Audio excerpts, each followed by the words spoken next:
함께 하나님 말씀 골로새서 3장 말씀입니다. 3장 5절에서 11절까지 함께 교독하겠습니다. 3장 5절에서 11절 우리 한 절씩 교독하시고 11절은 같이 읽겠습니다.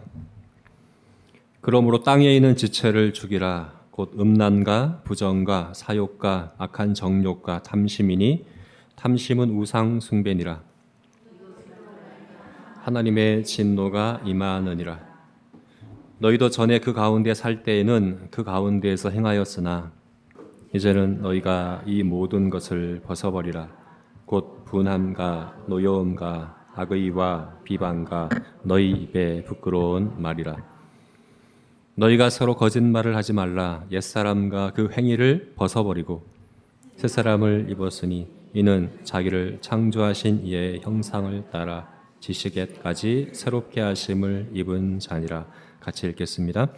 거기에는 헬라인이나 유대인이나 할렙하나 무할렙하나 야만인이나 스구디아인이나 종이나 자유인이 차별이 없사옵나니 오직 그리스도는 만유시요 만유 안에 계시니라. 아멘. 네, 오늘은 마지막 이정표인 성화입니다. 우리 7월 한 달 동안 하나님 백성의 길이라는 주제로 우리가 성도의 길, 하나님 백성의 길, 신앙의 여정을 행하는 동안 마주하게 되는 이정표들, 큰 이정표들을 특히 4개를 중요한 이정표 4가지를 7월 한 달 동안 보고 있고 오늘 이제 마지막으로 성화입니다. 성화, 거룩할 성자에 될 화자, 거룩하게 변화된다, 거룩하게 된다 하는 것이죠. 이 성화는 방향을 알려주는 이정표, 혹은 종착점을 알려주는 이정표, 이렇게 볼 수 있습니다. 우리가 앞에서 봤던 부르심이나 칭의는 시작점을 알려주는 이정표였습니다. 여러분 언제 처음 신앙생활을 시작하셨는지 한번 되짚어 보십시오. 아마 거기는 부르심이라는 이정표가 놓여 있을 겁니다. 누군가가 여러분에게 복음을 전해줬겠죠. 그죠? 복음을 통한 복음을 통한 초청, 복음을 전함으로 부르신 그 일이 있었을 겁니다. 그리고 성령께서 여러분 안에 역사하셔서 마음의 눈을 열어주시고 우리 영의 감각을 새롭게 하시고 거듭나게 하셔서 그 복음을 받아들이고 믿게 하시는 그 일이 있었을 겁니다. 그래서 외적 부르심, 내적 부르심. 처음에 우리는 이 부르심을 통해서 이 성도의 길을 시작했다 하는 거죠. 그뿐만 아니라 칭의라고 하는 이정표도 처음에 시작점에 놓여 있습니다. 이게 너무나도 감사한 거죠. 칭의가 뭡니까? 하나님께서 하늘 법정에서 온 우주의 최고 법정입니다. 그 최고 법정에서 최종적으로 선고하신 거예요. 의롭다. 제사함과 의로움을 선언하신 그 일을 시작점부터 중간에가 아니라 끝에가 아니라 네가 좀 잘하는가 보자. 네가 좀 정성을 들이고 뭐 하는 걸 중간 평가를 내려보고 내가 의롭다 해줄 게가 아니라 첫 발을 떼기도 전에 의롭다라고 선언해 주시며 이 길을 시작하게 하셨던 거죠. 그래서 우리의 시작점에 부르심, 칭의라고 이정표가 놓여 있습니다. 너무 감사하죠. 우리 지난주에 봤던 양자됨이라는 이정표는 이건 좀 특수해서 시작점에도 있지만 시작점에만 있는 것이 아니라 계속해서 겹쳐져 있는 이제 이정표라고 할 수 있어요. 이 양자됨은. 그리고 오늘 우리가 보게 될 성화는 이 종착점을 알려주고 또 그 종착점까지 가게 되는 그런 이 방향을 알려주는 이정표가 성화다라고 볼 수 있습니다. 여러분, 부르심 그리고 칭의 이건 시작점입니다. 거기에서 출발해야 가는 거예요. 거기에 머무르면 안 된다는 거예요.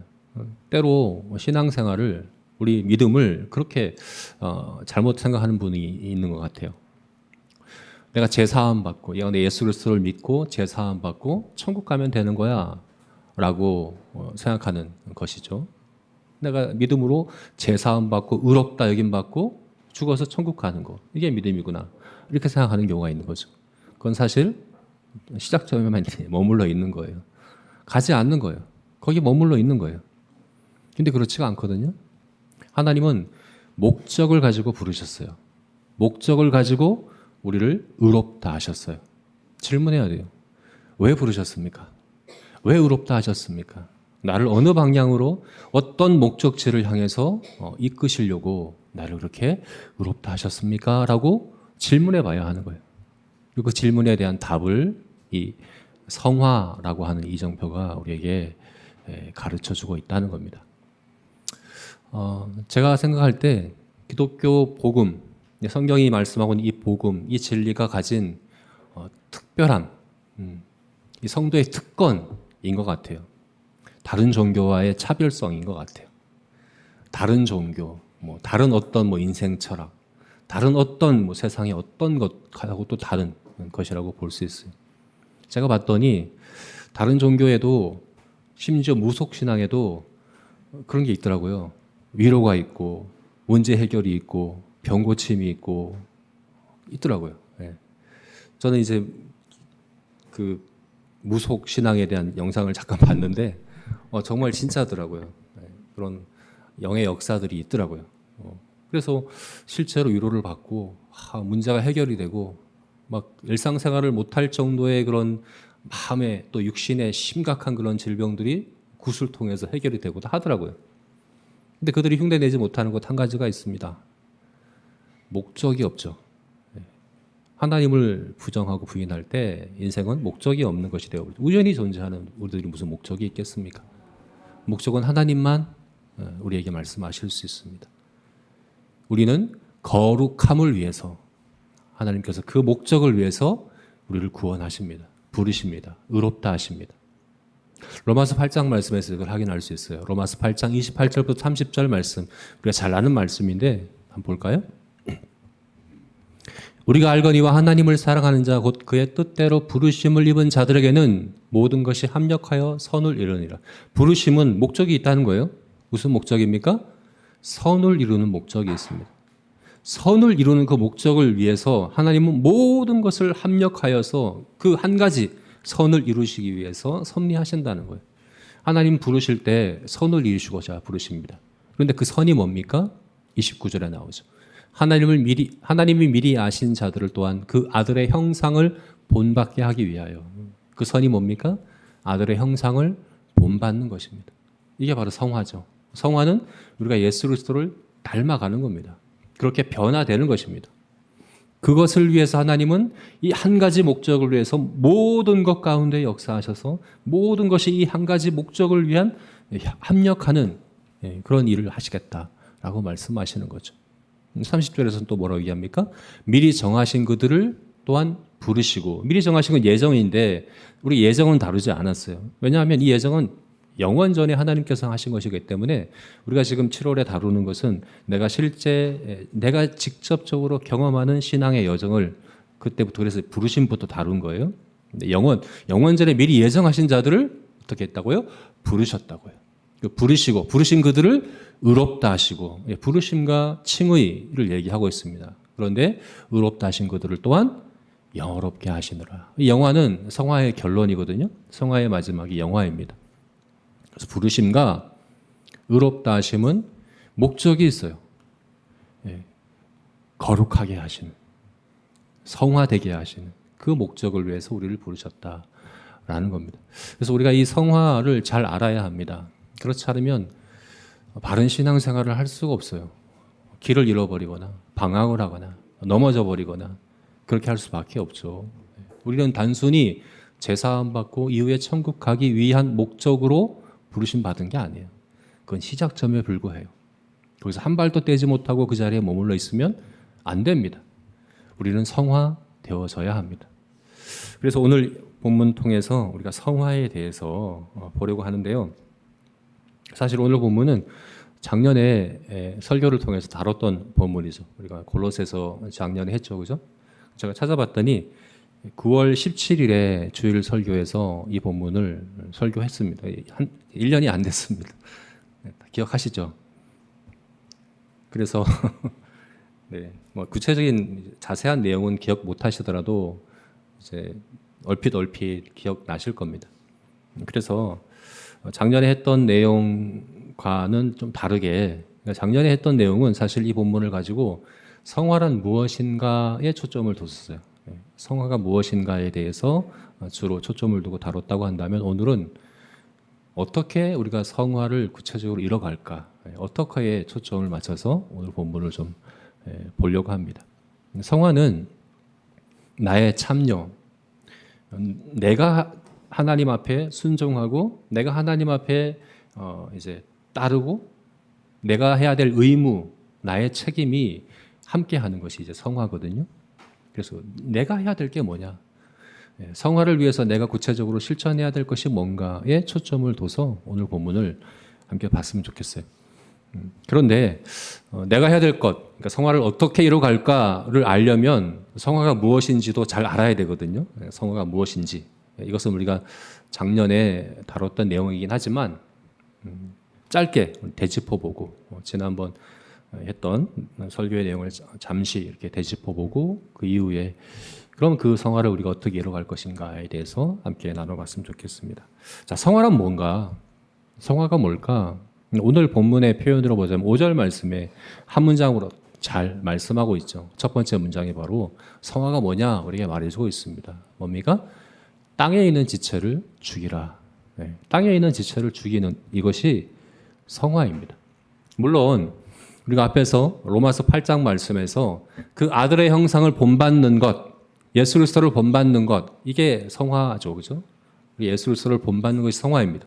하나님의 성품을 닮아가는 것이 성화입니다. 그런데 그렇게 닮아갈 때 우리가 백지 상태에서 시작하지가 않습니다.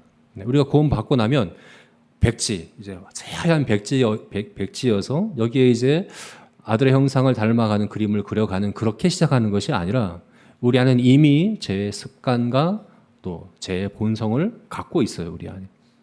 그래서 예수 그리스도를 닮아가는 데 있어서 해야 될 일이 있는 거죠. 우리 안에 있는 죄를 누르고 죽이는 일을 해야 되는 거죠. 그걸 이렇게 표현하고 있는 겁니다. 땅에 있는 지체를 죽이라 라고 표현을 하고 있는 거죠. 그래서 오늘 본문에서 우리가 성화를 정의해 본다면 땅에 있는 지체를 죽이는 것이다 라고 정의해 볼 수 있는 거죠. 그러면 이렇게 질문해 볼 수 있습니다. 땅에 있는 지체를 죽이는 게 뭘까? 어떻게 땅에 있는 지체를 죽일 수 있을까? 어떻게 죽일 수 있을까요? 땅에 있는 지체를 어떻게 우리가 죽입니까? 그래서 이 땅에 있는 지체를 죽이는 것, 이것은 금욕주의가 아닌가? 라고 이렇게 생각할 수 있습니다.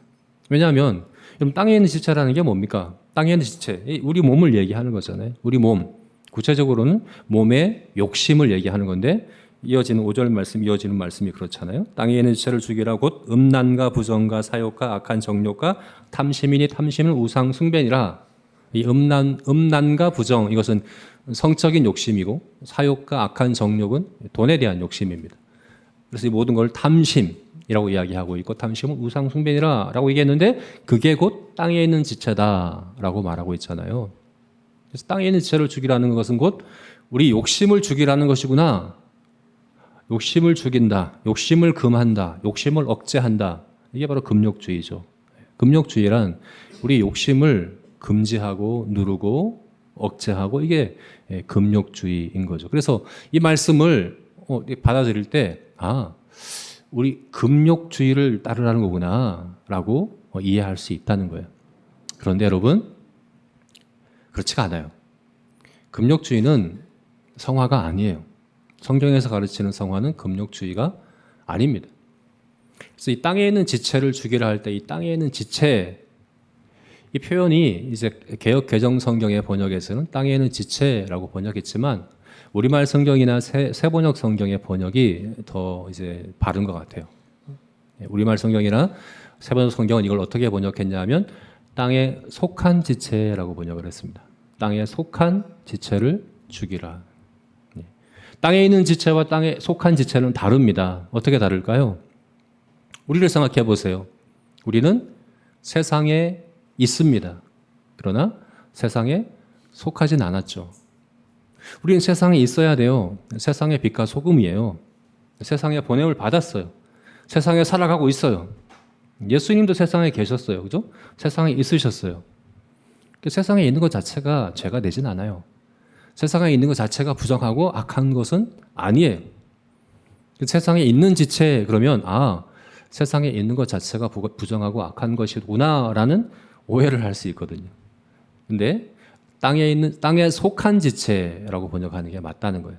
우리는 땅에 있지만 땅에 속한 자들은 아니에요. 우리의 시민권은 하늘에 있습니다. 우리는 나그네와 순례자로 이 땅을 행하고 있죠. 우리의 소속은 하늘에 있어요. 천국에 있어요. 우리는 위에 속해 있는 자들입니다. 그래서 땅에 있는 지체를 죽이라 하는 것은 우리 이 몸 그리고 이 세상에 이 눈에 보이는 이 물질들이 악하고 부정하고 그러니까 이것을 최대한 멀리하고 또 특별히 우리 몸에 있는 욕심을 최대한 금하고 억제하고 이렇게 하는 것이 성화다라고 잘못 이해하면 안 된다는 거예요. 이게 금욕주의잖아요. 금욕주의는 주로 불교에서 가르치는 것이죠. 무욕, 무소유. 그래야지 우리가 모든 고통에서 벗어날 수 있다. 가르치는 것이 이제 불교의 가르침이지 이 기독교 성경의 가르침은 아닙니다. 물질은 악하지 않습니다. 우리 몸도 악하지 않습니다. 하나님이 창조하시고 보시기에 좋았더라 라고 말씀하셨어요. 좋은 거예요.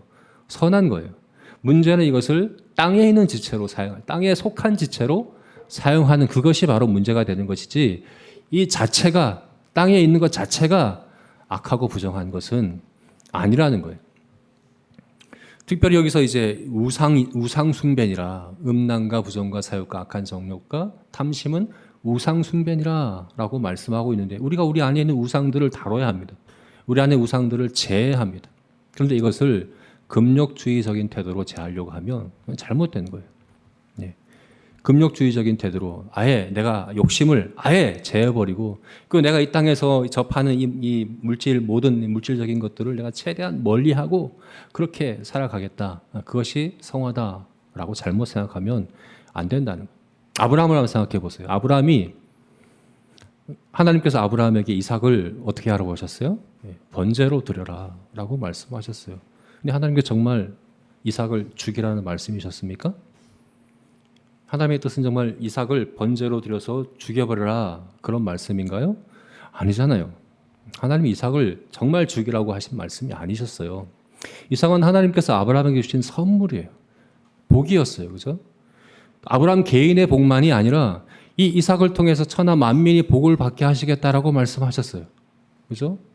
그래서 이 아브라함 개인에게뿐만 아니라 하나님께도 중요한 사람이죠. 복의 중요한 통로입니다. 이삭은. 근데 하나님께서 그 이삭을 번제로 드려라라고 말씀하시고 이거는 없애버려라, 죽여버려라 그런 것이 아니에요. 우상의 자리에서 제하라. 우상의 자리에서 내려오게 하라. 아브라함에게 어느덧 이삭이 하나님의 자리에 앉게 된 거죠. 하나님의 자리에 가게 된 거죠. 하나님 그것을 지적하신 거예요. 거기에서 내려오게 하여라 라고 말씀하신 거예요. 그것이 바로 아브라함을 그리고 이삭을 살리는 길이거든요. 우리에게 주신 우리에게 있는 우상들은 주로 하나님이 우리에게 주신 복과 아주 맞닿아 있는 경우가 많아요. 여러분의 우상은 뭡니까? 여러분 마음 안에 있는 우상. 잘 생각해 보면 그게 하나님이 여러분에게 주신 특별한 복이고 은사일 경우가 많습니다. 내가 좋아하지도 않고 내가 나에게 기하지도 않은 것을 우상 삼지 않습니다. 하나님은 복으로 주셨는데 복일 뿐만 아니라 하나님께서 그것을 통해서 역사하시고자 사명으로 주신 거예요. 특별한 은사로 주셨어요. 특별한 선물로 주셨어요. 그런데 그것이 하나님의 자리에 가게 되는 거죠. 그것이 하나님을 대신하게 되는 거죠. 그래서 우상이 되는 거예요. 그래서 우상은 제할 때 그냥 이것을 없애버려야 된다가 아니라 하나님의 주신 사명을 따라 이것을 사용하는 것이 마땅한 거죠. 성화되는 것은 금욕이 아닙니다. 오히려 바른 욕심을 갖는 게 성화되는 것이라고 볼 수 있어요. 그래서 C.S. 루이스는 그렇게 표현을 했잖아요. 우리의 문제는 욕심이 너무 큰 것이 아니라 너무 작고 사소한 것에 만족할 만큼 욕심이 작은 것이 문제다. 아주 작고 사소한 그런 것들을 만족하느라 하나님께서 우리에게 주신 큰 훨씬 탁월한, 훨씬 좋은 그런 것들을 보지 못하는, 거기에 대한 욕심을 갖지 못하는 그것이 바로 문제다라고 얘기했습니다. 그러면 여러분, 욕심을 갖지 않는 것, 욕심을 없애는 게 성화가 아닙니다.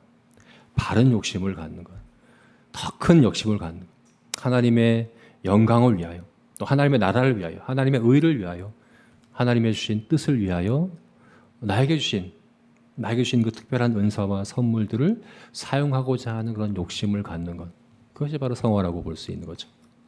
자, 그래서 땅에 있는 지체를 죽이라는 것은 금욕주의가 아닙니다. 금욕주의로는 절대 성화될 수가 없습니다. 금욕주의는 주로 율법주의와 함께하기가 쉽거든요. 율법주의. 바리새인들이 그렇잖아요. 율법주의는 어떻습니까? 신앙생활이 그냥 금지 항목을 늘려가는 거예요. 이것도 하면 안 되고 저것도 하면 안 되고 이거 하면 안 되고 저거 하면 안 되고 이거 금지하고 저거 금지하고 금지 항목을 늘려가는 게 율법주의의 신앙생활이거든요. 그럼 어떻습니까? 신앙생활이 그냥 끝없는 의무를 감당하는 거고 아무런 무미건조한 생명 없고 기쁨 없는 그런 신앙생활이 되어버립니다. 그럼 성화가 되지 않아요. 바리새인들이 어땠습니까? 겉으로는 해칠한 무덤이지만 너희 속은 썩어가는 시체가 가득한 그런 무덤과 같아.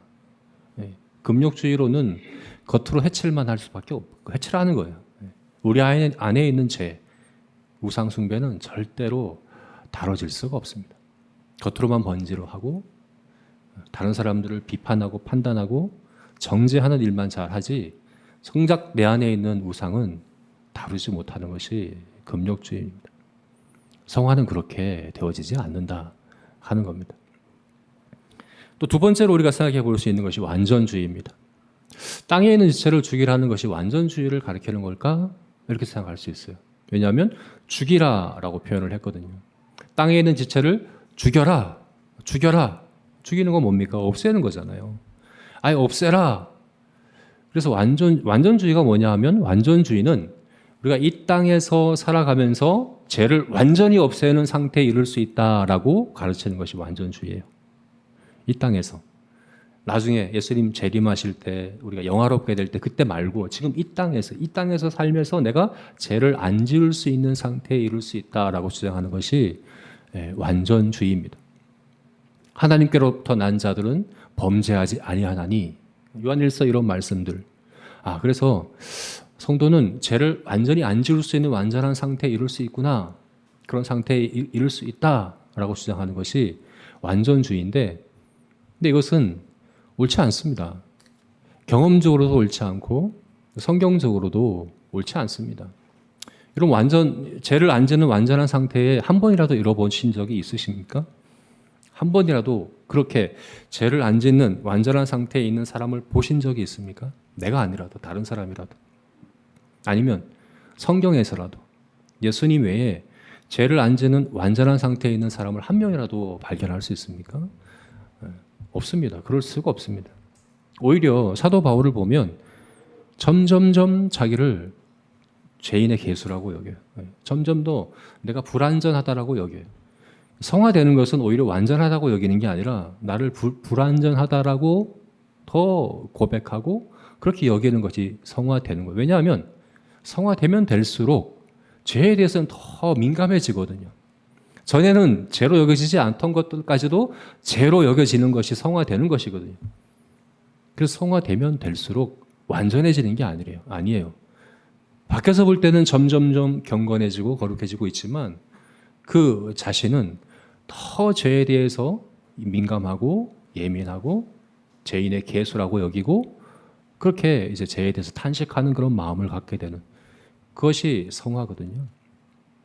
그래서 예수님께서도 주기도문에서 일용할 양식을 구하듯이 죄를 사해 주시기를 날마다 구하라고 우리에게 말씀해 주고 있지 않습니까? 그것이 정상적인 성도의 삶입니다. 죄가 완전히 없는 상태에 있는 것이 아니라 죄와 싸워가는 것이 정상적인 성도의 삶이에요. 무균 상태가 건강한 거 아니잖아요. 그죠? 너무 깨끗한 환경에서 자란 아이들이 오히려 병에 더 잘 걸린대요. 왜 그럴까요? 오히려 병균들을 접하면서 그것을 이길 면역력이 길러져야 되는데 그 면역력이 안 길러질 그런 기회가 없은 거죠. 그래서 더 건강하지 못하다고 얘기해요. 하나님은 우리를 성화되게 거룩하게 하시는데 무균 상태로 만드신다는 뜻이 아니에요. 죄를 이길 힘을 길러주신다는 거예요. 우리 안에 죄가 있지만 그 죄를 누를 힘이 점점 더 커져가는 게 성화이지 죄를 없애는 게 성화가 아닙니다. 그러니까 죄와 싸워가는 건 당연하고 마땅한 겁니다. 육체의 소욕과 성령이 서로 거스르는, 그래서 이 육체의 소욕을 거스르는 성령의 열매가 점점 커져가는, 성령의 열매가 커져갈수록 죄를 누르는 힘이 점점 커져가고 영적 면역력이 커져가고, 그러면 더 열매가 맺혀지고, 그러면 누르는 힘이 더 커지고, 그럼 또 열매가 더 많이 맺혀지고, 이렇게 선순환되어서 가는 그 과정이 성화인 것입니다. 그래서 완전주의는 성화가 아닙니다. 완전주의를 가르치는 그런 교회에서 제가 자랐거든요. 그래서 그것이 얼마나 괴로운지 알아요. 완전주의를 가르치는 교회에서 자랐고 신학교를 갔는데 나는 왜 이럴까? 나는 비정상적인 성도인가 보다. 나는 뭔가 잘못된 성도이고 내가 정말 거듭난 성도가 맞나 하는 고민들을 늘 할 수밖에 없어요. 낙심하게 해요. 완전주의는 낙심하게 해요. 혹은 외식하게 만들어요. 안 그런 척 하게 만들어요. 안 그런 척, 죄가 없는 척 그렇게 하게 만들어요. 그리고 완전주의는 또 심각한 것이 성도를 우등한 성도와 열등한 성도로 구분하게 만들어요. 우등한 성도와 열등한 성도, 특별히 성령의 은사로, 성령의 세례로, 성령의 세례, 성령의 능력을 받으면 죄를 안 지는 완전한 상태에 이를 수 있는데, 교회 안에 있지만 어떤 성도는 성령 세례를 받았고 어떤 성도는 성령 세례를 안 받았기 때문에 어떤 성도는 완전한 성도고 어떤 성도는 불완전한 성도, 이렇게 구분하는 것이 완전주의를 따를 때 그럴 수밖에 없어요. 그러니까 외식할 수밖에 없어요. 안 그런 척 할 수밖에 없어요. 안 그러면 열등한 성도이고 뭔가 비정상적인 성도로 여겨지는 거니까요. 근데 그것은 성령의 가르침이 아닙니다. 하나님은, 예수님이 그렇게 하셨잖아요. 밭에 가라지를 다 뽑아버릴까요? 가만두어라. 가만두어라. 그게 맞는 것 같아요. 왜 우리의 죄를 완전히 없애주시지 않으실까? 왜 그냥 죄를 남겨두실까? 완전히 뿌리 뽑지 아니고 남겨두실까? 왜 세상에 사탄을 당장에 심판하셔서 사탄이 없는 상태로 만들지 않으시고 사탄을 계속해서 남겨두실까? 마지막 심판 때까지 왜 남겨두실까? 그래야 우리가 성화될 수 있는 거예요. 사탄이 없는 세상은 생각만 해도 끔찍할 것 같아요. 제가 아까 말씀드렸잖아요. 무속신앙에 대한 영상을 좀 봤는데 정말 그런 영적인 그런 일들을 하더라고요. 그러면 제가 버뜩 생각이 들었어요. 이 무속신앙의 이 영적인 현상들과 이런 일들을 통해서 이 눈에 보이는 이 물질 세계가 전부가 아닌 걸 사람들이 알겠구나. 여러분, 이런 일이 없어버리면 사람들이 아마 영적인 일은 정말 없다라고 여길 거예요. 하나님을 더 많이 부정할 거예요. 성령을 정말 인정하지 않을 거예요. 근데 그런 것들을 통해서 오히려 우리가 거룩하게 성화될 수 있는 거예요. 그것과 비교할 수 없는 능력, 영광, 은혜의 하나님을 우리가 찾게 되는 거죠. 그 거짓을 통해서. 그죠? 그래서 완전주의는 성화가 아닙니다. 오히려 우리 안에 있는 죄가 점점점 누르는 힘이 점점 커져가는 것이 성화다라는 거죠. 그러면 또 우리가 이렇게 질문해 볼 수 있습니다. 그럼 왜 죽이라고 표현을 했을까? 땅에 있는 애냐, 땅에 속한 지체라는 건 이해가 되겠는데 죽이라는 이 표현은 왜 여기에 성경에 썼을까? 완전히 없애는 게 아니라고 한다면, 제가 우리가 천국 갈 때까지 계속 우리 몸 안에 잠복해 있고 없어지지 않는 것이라고 한다면 사실 죽은 게 아니잖아요. 살아있는 거잖아요, 제가. 계속 우리 안에 살아있다고 한다면 왜 이걸 죽이라는 표현을 써서 헷갈리게 했을까라는 이런 질문을 우리가 해볼 수 있어요. 그런데 굉장히 이제 이 성화에 있어서 굉장히 중요한 포인트입니다. 성화는 죽음과 아주 밀접한 관련이 있습니다. 로마서 6장 말씀 우리가 함께 봤으면 좋겠습니다. 로마서 6장 1절부터 14절 말씀인데 이 구절도 성화에 대한 가르침으로 아주 중요한 성경의 본문 가운데 하나입니다. 사도 바울이 로마 교회 성도들에게 성화를 가르치는 거예요. 이제 성화에 대해서 이야기하려고 하는 거예요. 그런데 어떻게 성화를 가르치는가 보십시오. 그런즉 우리가 무슨 말을 하리요? 은혜를 더하게 하려고 죄에 거하겠느냐? 죄를 계속 짓겠느냐 말이에요. 우리가 은혜로, 값없는 은혜로 구원받았다고 한다면 그러면 내가 죄를 더 지을수록 은혜가 더 커지겠네? 은혜가 더 풍성해지겠네? 라는 이런 개변론자들의 주장이 있을 수 있죠. 그죠? 거기에 대해 대답하는 거예요. 은혜를 더하게 하려고 죄를 거하겠느냐? 그럴 수 없느니라. 네. 나오나요? 네. 죄에 대하여 죽은 우리가 어찌 그 가운데 살겠느냐? 그죠? 우리가 더 죄를 지을 수 없다. 계속해서 죄에 거할 수 없다. 왜냐하면 죄에 대해서 우리가 죽었기 때문이다. 라는 이 죽음을 여기서 이야기하고 있는 거죠. 무릇 그리스도 예수와 합하여 세례를 받은 우리는 그의 죽으심과 합하여 세례를 받은 줄을 알지 못하느냐. 그러므로 우리가 그의 죽으심과 합하여 세례를 받음으로 그와 함께 장사되었나니 이는 아버지의 영광으로 말미암아 그리스도를 죽은 자 가운데서 살리심과 같이 우리로 또한 새 생명 가운데 행하게 하려 하심이라. 만일 우리가 그의 죽으심과 같은 모양으로 연합한 자가 되었으면 또한 그의 부활과 같은 모양으로 연합한 자도 되리라. 우리가 알거니와 우리의 옛사람이 예수와 함께 십자가에 못 박힌 것은 죄의 몸이 죽어 다시는 우리가 죄에게 종노릇 하지 아니하려 함이니 이는 죽은 자가 죄에서 벗어나 의롭다 하심을 얻었습니다. 만일 우리가 그리스도와 함께 죽었으면 또한 그와 함께 살 줄로 믿노니 이는 그리스도께서 죽은 자 가운데서 살아나셨음에 다시 죽지 아니하시고 사망이 다시 그를 주장하지 못할 줄을 알미로라. 그가 죽으심은 죄에 대하여 단번에 죽으시며 그가 살아계심은 하나님께 대하여 살아계심이니 이와 같이 우리도 너희 자신을 죄에 대하여 죽은 자요 그리스도 예수 안에서 하나님께 대하여 살아있는 자로 여길지어다. 그러므로 너희는 죄가 너희 죽을 몸을 지배하지 못하게 하여 몸의 사욕에 순종하지 말고 또한 너희 지체를 불의의 무기로 죄에게 내주지 말고 오직 너희 자신을 죽은 자 가운데서 살아난 자 같이 하나님께 드리며 너희 지체를 의의 무기로 하나님께 드리라. 죄가 너희를 주장하지 못하리니 이는 너희가 법 아래 있지 아니하고 은혜 아래 있음이라. 네, 이것이 성화에 대한 바울의 가르침입니다. 성화되는 것은 죽음에 근거해요. 어떤 죽음입니까? 죄에 대한 죽음입니다. 우리는 죄에 대하여 죽은 자입니다. 어떻게 해요? 예수 그리스도와 합하여, 예수 그리스도와 연합하여 우리는 죄에 대하여 죽은 자들이다. 그러므로 죄에 대하여 죽은 자로 여기라. 그래서 땅에 있는 지체를 죽이라 하는 이 말씀은 사실은 죽은 자로 여기라는 의미로 우리가 이해할 수 있다는 거예요. 읽진 않았지만 23절 말씀에 그 말씀이 나오거든요. 죄의 삭은 사망이다. 죄의 삭은 사망이다. 이게 무슨 말이에요? 삭은 누가 줘요? 주인이 주거든요. 죄의 삭은 사망이라는 것은 죄가 주인 노릇한다는 얘기예요.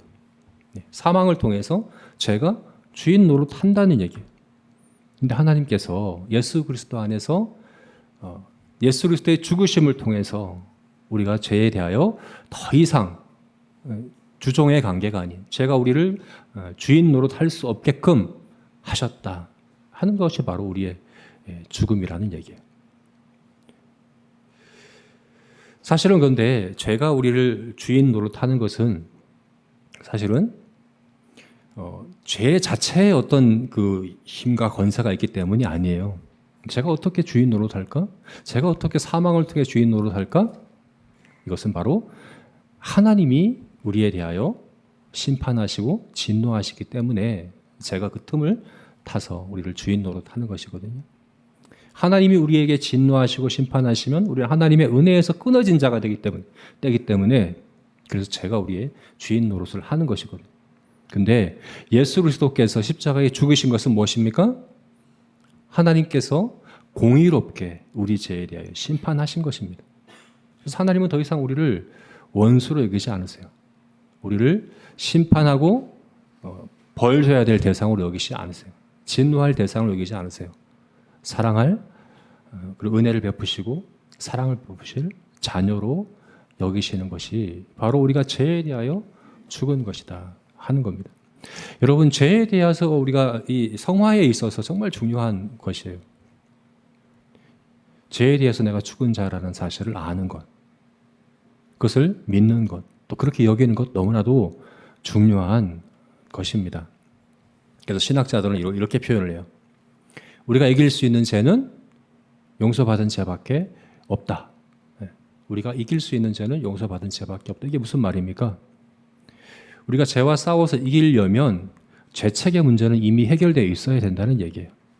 용서받음, 죄사함 받음, 죄책이 해결되어야 죄와 싸워서 이길 수 있다는 얘기예요. 근데 여러분, 감사한 건 뭡니까? 우리에게 있는 죄 중에 용서받지 않은 죄는 없어요. 과거와 현재와 미래의 모든 죄는 그리스도께서 죄에 대해 죽음으로 이미 다 죄사함 받았습니다. 우리가 우리의 죄를 그렇게 보실 수 있어야 돼요. 우리를 괴롭히는 어떤 죄든지 간에 용서받은 죄입니다. 사함 받은 죄입니다. 그러므로 이기지 못할 이유가 없습니다. 죄는 더 이상 우리에게 주인 노릇할 수 없습니다. 그래서 우리는 죄를 싸워 이길 수 있다 하는 얘기입니다. 그래서 이것을 죽이라라고 성경이 표현하고 있다는 것이죠. 그러므로 성화는 예수 그리스도의 죽으심을 근거로 예수 그리스도와 연합하여서 죄에 대하여는 죽은 자로 여기며 하나님께 대하여 산 자로 여기고, 그래서 우리 남은 육체를 의의 병기로 하나님께 드리는 것, 이것이 바로 우리가 성화되는 길이다 라고 우리가 정리해 볼 수가 있겠습니다. 그러면 이것을 우리에 어떻게 적용을 할까? 성화는 하나님께서 하신 일이지만 또한 동일하게 우리 편에서의 책임과 의무가 있다고 그랬잖아요. 그죠? 그럼 우리가 해야 될 의무는 뭘까? 우리는 어떻게 성화에 이룰 수 있을까에 대해서 우리가 나눠보겠습니다. 성화를 위한 은혜의 수단들, 말씀과 교제와 성례, 말씀과 교제와 성례. 여기 한 가지를 더 한다면 기도를 여기 넣을 수 있겠죠. 우리가 은혜의 수단, 은혜의 방편들, 그러면 말씀과 기도와 성례, 그리고 교회, 이렇게 네 가지로 주로 얘기하는데, 기도는 지난주에 우리가 양자됨에서 이야기하면서 많이 다뤘습니다. 그래서 남은 세 가지, 말씀과 교제와 성례에 대해서 우리가 생각해 봅시다. 이거 은혜의 방편으로 우리가 늘 알고 있었고 얘기하는 것이긴 하지만 이것이 성화를 위한 은혜의 수단이라는 것을 여러분 알고 계셨어요? 네, 성화를 위한 은혜의 수단입니다. 이것을 통해서 우리가 죄에 대해는 죽은 자요 하나님께 대해 산 자로 여길 수 있게 되는 것입니다. 자, 첫 번째는 바로 말씀입니다. 말씀을 통해서 우리는 성화됩니다. 예수님께서 요한복음 17장 17절에서 제자들을 위해서 이렇게 기도하셨죠. 그들을 진리로 거룩하게 하옵소서. 아버지의 말씀은 진리니이다. 제자들이 성화되기를 기도하셨어요. 근데 그 성화되는 하나님께서 사용하시는 수단이 뭡니까? 아버지의 말씀이다. 성경이다. 라고 말씀을 하고 있는 거예요. 오늘 본문에서도 5절과 8절 말씀을 보게 되면 죄가 여러 가지 항목으로 나열되고 있습니다. 5절 말씀에서 8절 말씀에서 나열되고 있는데 한번 볼까요? 5절 말씀에서 나열되고 있는 죄가 뭡니까? 음란과 부정과 사욕과 악한 정욕과 탐심이니 탐심은 우상숭배니라. 8절에 있는 죄들을 한번 볼까요? 분함과 노여움과 악의와 비방과 너희 입에 부끄러운 말이라. 너희가 서로 거짓말을 하지 말라. 네, 자세히 보시면 5절에 나와 있는 죄와 8절에 나와 있는 죄가 어떤 죄들입니까? 5절에 나와 있는 죄는 하나님께 대한 죄입니다. 그죠? 8절에 나와 있는 죄는 이웃에 대한 죄입니다. 옆에 사람들에 대한 죄, 인간 관계에서의 죄들을 이야기하고 있는 거죠. 사실 여기서 5절과 8절에서 나열하고 있는 죄는 그냥 아무런 의미 없이 이렇게 나열되고 있는 것이 아니에요. 이렇게 나열하고 있는 이유가 뭡니까? 이것이 바로 성경이 우리에게 말씀하고 있는, 특별히 십계명, 도덕법이 우리에게 말씀하고 있는 우리를 향한 하나님의 청사진, 그죠? 도덕법이 말씀하고 있는 것이 바로 이것이기 때문에 그래요. 하나님을 사랑하고 이웃을 사랑하라. 그죠? 하나님을 사랑하라, 이웃을 사랑하라. 그래서 우리가 성화되는 데 있어서의 기준은 뭡니까? 바로 성경입니다. 말씀입니다. 거룩함의 기준입니다. 거룩함의 기준이 말씀하고 있는 그것이 바로 하나님을 사랑하는 것과 이웃을 사랑하고 하는 것이기 때문에 여기 이렇게 이 죄들이 나열되고 있는 거죠. 여러분, 그래서 우리가 성경을 아는 것은 너무나도 중요합니다. 성경을 정확히 알아야 되고 바르게 알아야 됩니다. 그것은 성경을 우리가 열심히 읽고 묵상하고 또 설교를 통해서 성경을 배우고 하는 것뿐만 아니라 전체를 또 아는 것이 중요하거든요. 전체를 다루고 전체를 배우는 것이 중요합니다. 일부분을 정확히 아는 것도 중요하지만 전체를 아는 게 중요합니다. 그래서 여러분, 성경 공부를 해야 합니다. 성경 공부로 전체를 다루는 일들을 여러분 해야 합니다. 설교를 통해서 전체를 다룰 수는 없어요.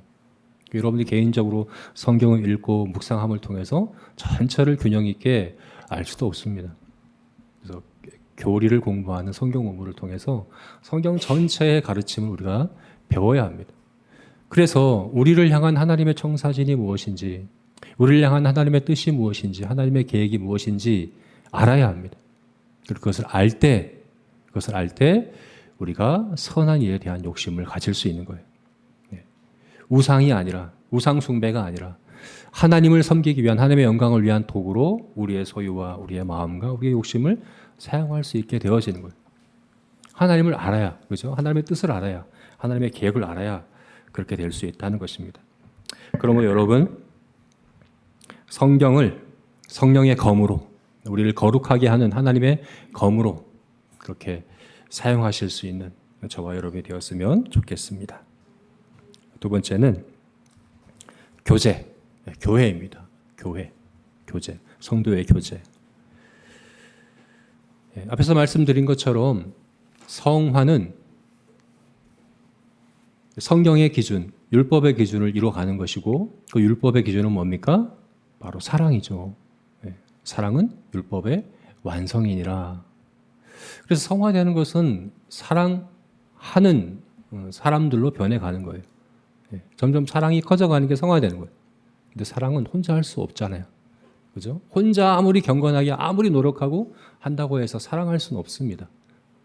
그래서 성화를 위해서는 반드시 공동체가 필요합니다. 교회가 필요합니다. 그래서 이 교회가, 제자 교회가 성화를 위한 아주 중요한 은혜의 방편이고 수단이라는 것을 여러분 잘 알아야 돼요.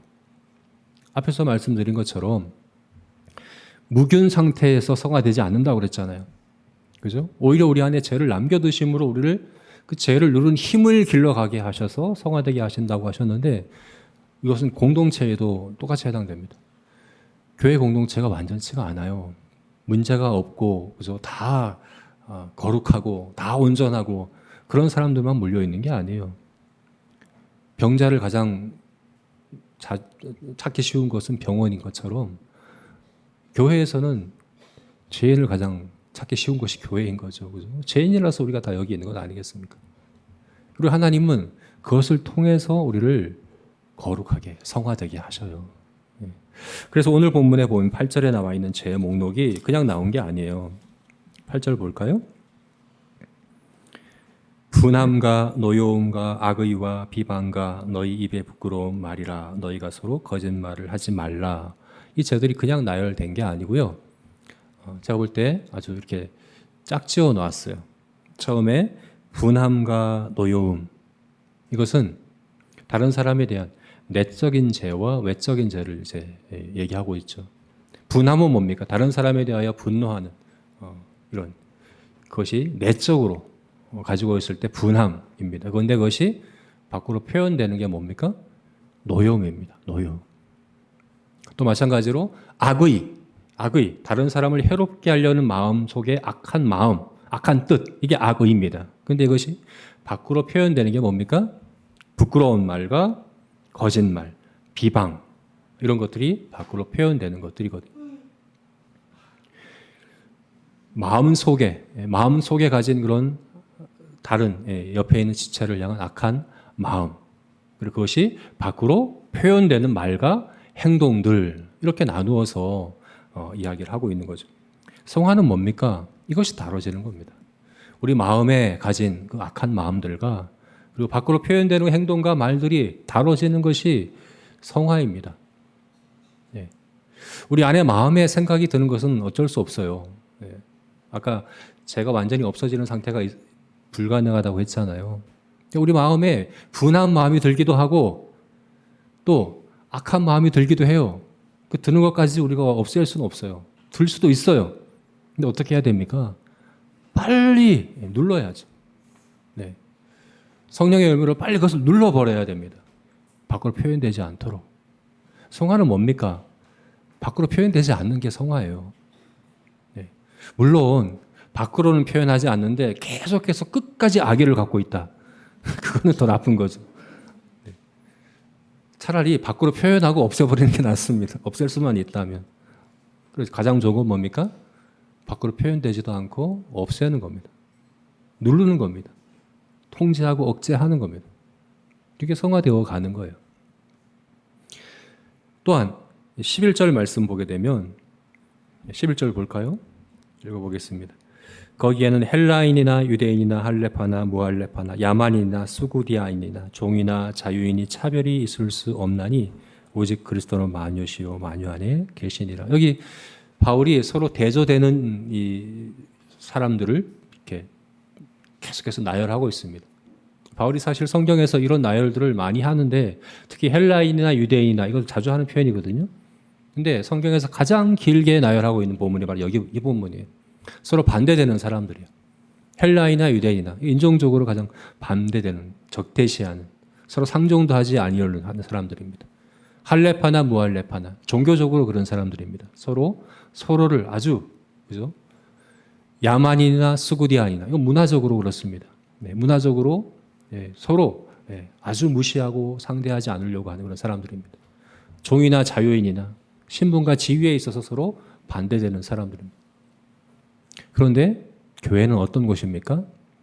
이들이 차별 없이 한 지체가 되는 것이죠. 하나가 되는 것이죠. 사랑하는 하나님 한 가족이 되는 형제 자매가 되는 곳이 바로 교회다라고 얘기를 하는 거예요. 그래서 정말 선악의 문제가 아니라고 한다면, 정말 성경의 진리의 문제가 아니라고 한다면 우리는 용납할 수 있어야 됩니다. 서로 다름에 대해서 용납할 수 있어야 됩니다. 오히려 다름에 대해서뿐만 아니라 로마서에서는 믿음이 강한 자가 약한 자의 짐을 서로 지라라고까지 말씀을 하고 있거든요. 여러분, 믿음이 약한 자, 믿음이 연약한 자의 짐을 짐으로 우리가 성화되는 것입니다. 네. 교회가 그런 곳이에요.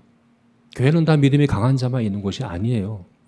연약한 자가 있을 수 있고 성경 지식이 좀 부족할 수도 있고 믿음이 약할 수도 있고 때로 넘어지기도 하고, 근데 그런 우리 지체의 연약함들을 내가 짊어짐으로 내가 성화되는 거예요. 그리고 교회가 함께 그리스도의 몸으로 온전하게 자라가는 것이 바로 성화입니다.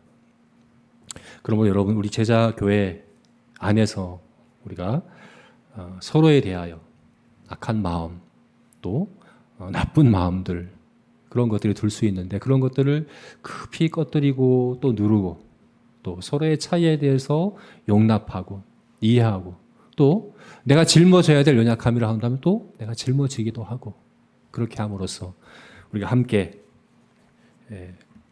성화되어가는 그런 저와 여러분이 되었으면 좋겠습니다. 마지막으로 성례입니다. 성례는 뭡니까? 세례와 성찬. 우리 다음 주에 성찬식이 있습니다. 왜 성찬식을 매주 한 주 전에 이렇게 광고를 할까요? 왜 광고를 합니까? 제가 이따 광고 시간에 또 성찬식 있다고 광고할 거거든요. 성찬식은 영적 대청소와 같아요. 원래 성찬식은 구약 시대에는 유월절이었거든요. 유월절은 무교절과 함께했어요. 무교절은 이스라엘 백성들이 묵은 누룩을 제하는 그런 절기였어요. 집안의 모든 묵은 누룩을 제하는. 그건 정말 그 누룩을 의미하는 게 아니라 마음속에 죄들을 이야기하는 것이거든요. 원래 유월절은 영적 대청소의 그런 기회였거든요. 그래서 성찬식도 마찬가지입니다. 성찬식은 미리 준비하는 그 기간이 중요해요. 이 한 주간 동안 준비하며 우리 마음에 있는 죄들을 돌아보고 점검하고 회개하고 그동안에 다르지 못했던 우상들이 있으면 그것을 또 회개하고 누르고 그런 일들을 우리가 이 한 주간 동안 해야 되는 것입니다. 그리고 성찬식의 자리에 와서는 바로 아까 죄에 대하여 죽은 자로 여기라 하는 그 성경의 진리가 그대로 표현되고 우리에게 실천되는 것이 바로 성찬식이지 않습니까? 그리스도의 살과 피가 찢어지고 부어지고 그것을 우리가 믿음으로 먹음으로 내가 죄에 대해서는 죽은 자요 하나님께 대하여 산 자로 여기는 그 의식이 바로 성찬식이 아니겠습니까? 그래서 성찬식, 세례식은 중요한 은혜의 수단입니다. 특별한 은혜가 이 성찬식을 통해서 세례식을 통해서 우리에게 주어지고 그래서 우리가 성화되어질 수 있다는 사실을 우리가 기억해야 되겠습니다. 그래서 우리 특별히 다음 주에 있을 성찬식을 그렇게 우리 잘 준비했으면 좋겠습니다. 한 주간 동안 잘 준비하십시오. 아멘. 네, 함께 기도하겠습니다.